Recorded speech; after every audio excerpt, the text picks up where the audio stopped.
What is the inner child and how does it impact your relationships?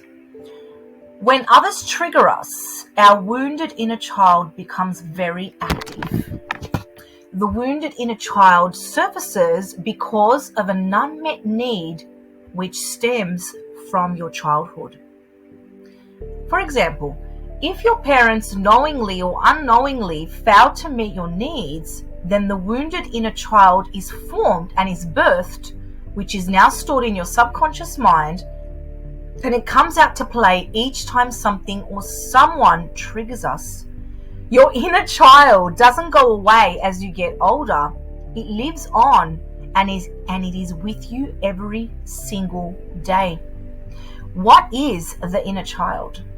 We all have an inner child that resides deep within our psyche, where all of our childhood memories, unmet needs, behaviors, thoughts, and beliefs are stored. They're stored in your subconscious mind.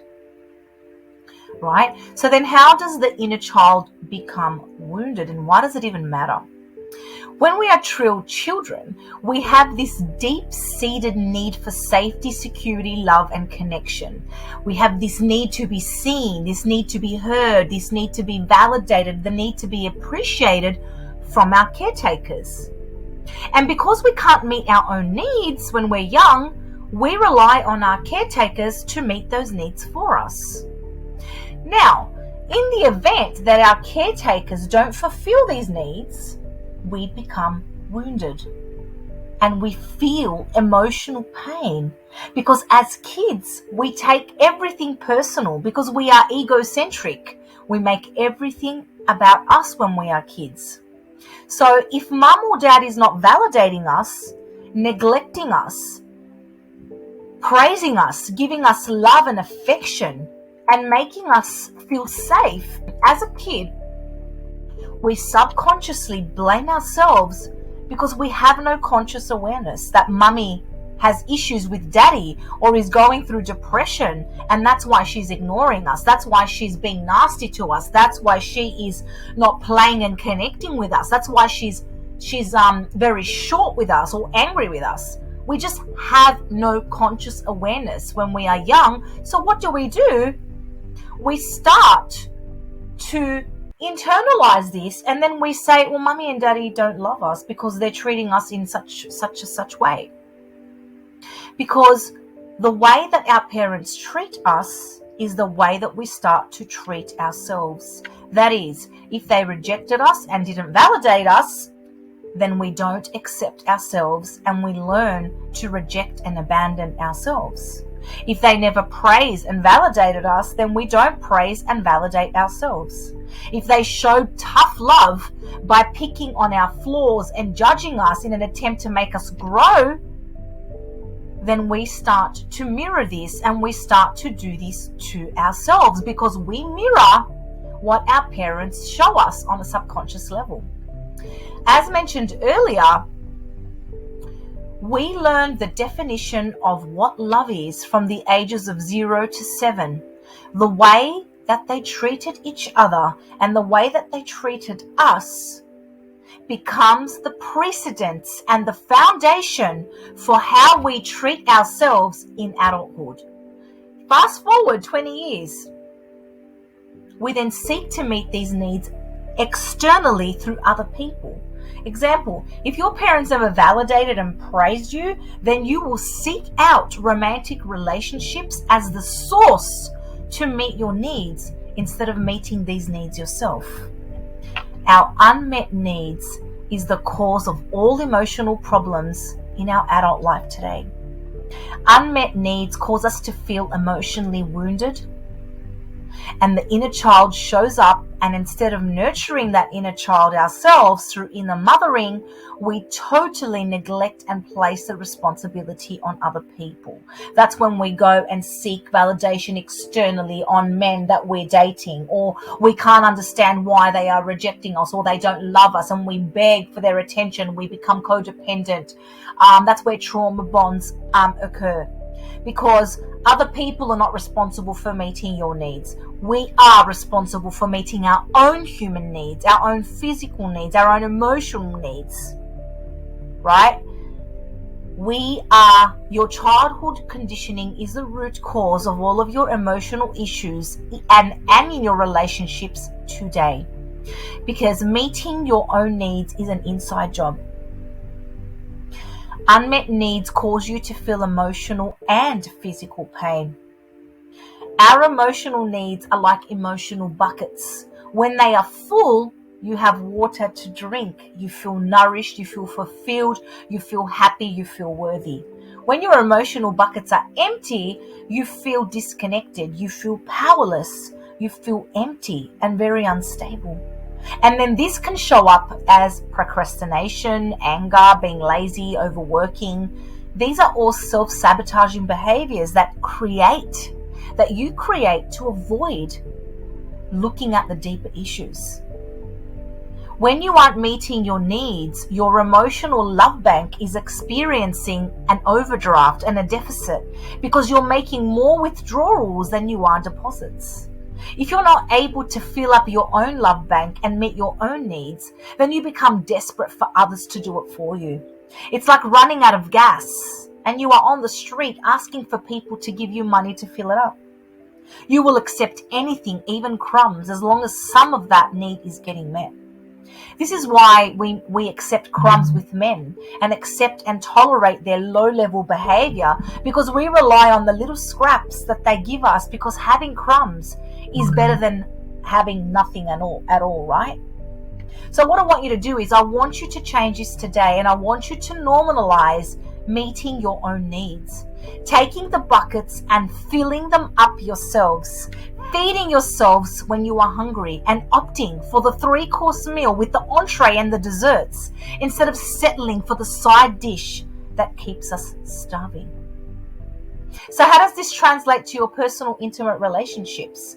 If you're relying on your partner to meet your needs, then you are giving your power away, because it's too much of an ask for someone to be responsible solely for meeting your needs on their own. So what's a healthy dynamic? You meet your own needs, they meet their own needs, and then you have over fucking flow when you meet your partner, because they are coming into the relationship full and overflowing with love. And from that place, they are giving you and adding to your life, and you are adding to their life. You are adding from a place of overflow, not from a place of scarcity.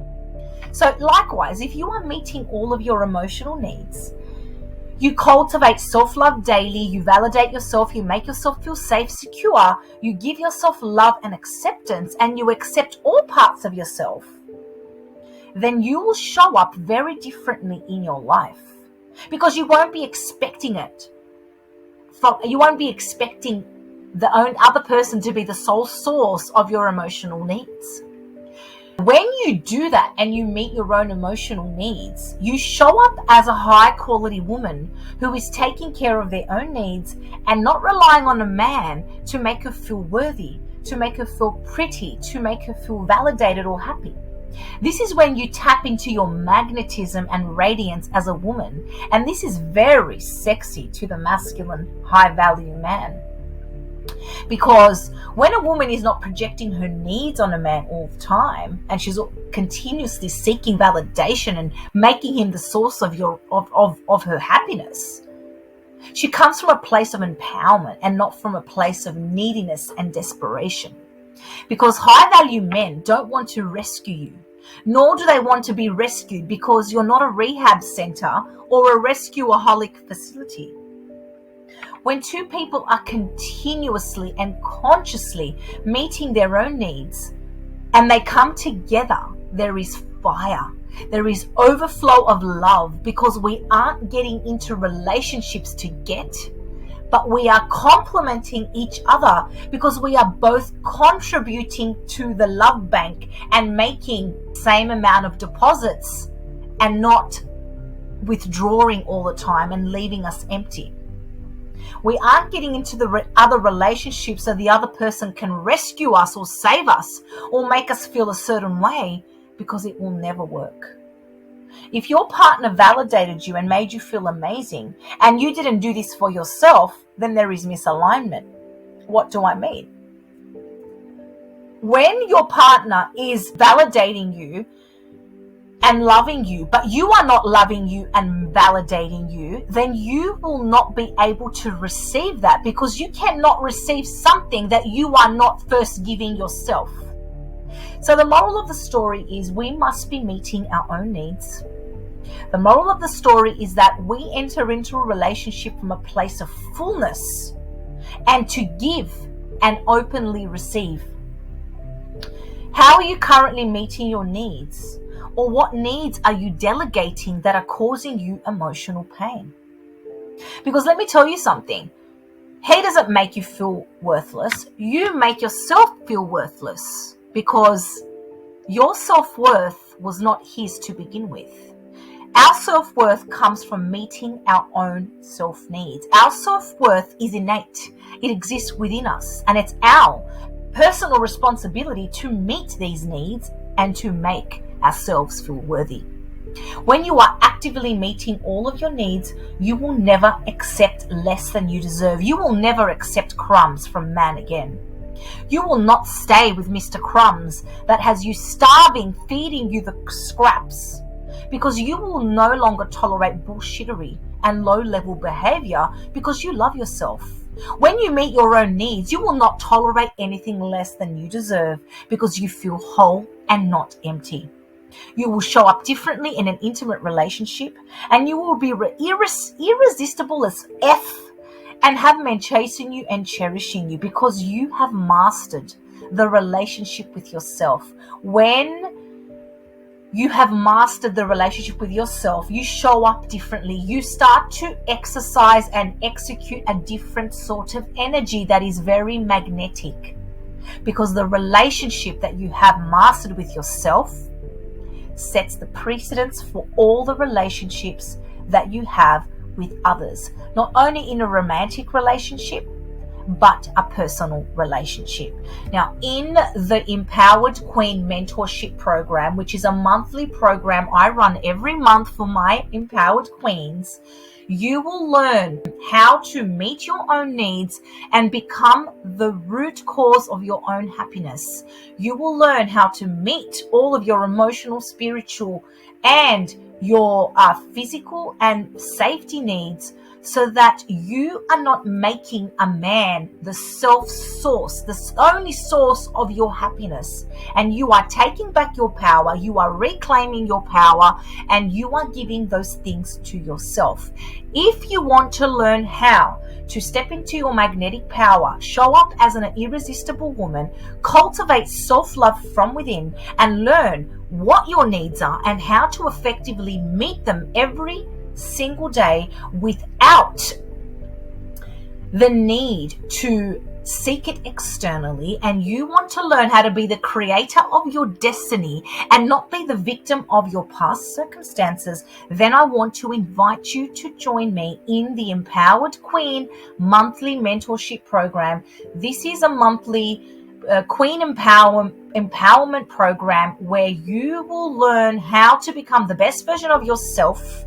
You will learn how to tap into your queen energy and become irresistible, not only to the other men, but to yourself. When you learn the techniques of the inner queen and the queen archetype, you will start to come from a place of power and not from a place of victimhood. I will teach you strategies, techniques on how to heal your inner wounds, your childhood wounds that have held you hostage and are no longer enabling you to move forward, so that you can become the master and the author of your own life. The Empowered Queen Mentorship, as I said, is a monthly program. I upload a module every single month. You have lifetime access to this program and to the modules in the program for as long as you are paying a membership fee of $29 USD every single month. You have access to all of the activations, all of the meditations, all of the audios, all of the modules to do at your own leisure. The modules, the audios, and the activations are housed and are delivered in another Facebook group where you have access access to with the other queens, where you can tap into, learn, grow, and become the best possible version of yourself. For more information on the Empowered Queen Mentorship, and if you want to know exactly what's involved, I have placed the link on the bottom of this video. Simply click on it, find out more information, and join, because you are the best investment that you will ever make in yourself. This is Ellie Santini, love and breakup coach, and I'm looking forward to seeing you on the inside.